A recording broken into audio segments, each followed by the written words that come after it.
update siya guys. Matapos mo ginagawa kasi mami.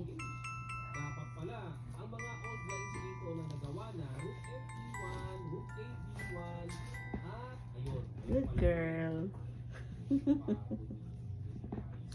At in-action ni Wesley na bago ba ng computer. Dapat po po, Yung mga away. Ya lang mo. Pagkaon. Ya lang, di lang.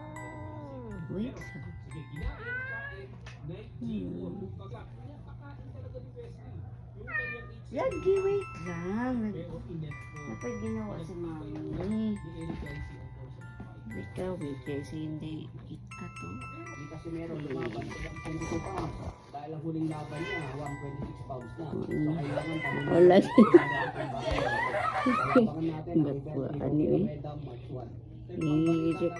Bayot yun. Napa ko kitrabaho. Wait lang. Milo pa si mami ha. Ganito raw ang mangyayari sa kanilang laban. Siguradong paikot-ikot lang si Stevenson sa loob ng ring. Kaya abangan natin ang bakbakan na ito. Ano yan pagkain Sa guys. ibang So, banda naman, Ryan Garcia, sinabi na ang kanyang timbang ngayon bago pa ang laban niya, February wait lang ha. 29. Si Ryan Garcia daw ay may timbang ngayon na 157 pounds. Ibig sabihin, 10 pounds Huwag na lang. ka. Kailangan Hintay niyang ka lang. bago ang February Hintay ka lang. Yan. yung 10 Ako pounds na yan, mga trabaho. boss, tanggalin niya ni Ryan Garcia sa loob ng 2 linggo. Kaya sakto lang ang preparasyon ni Ryan Garcia para makuha ang 147 pounds. Okay mga boss, hanggang sa muli nating updates.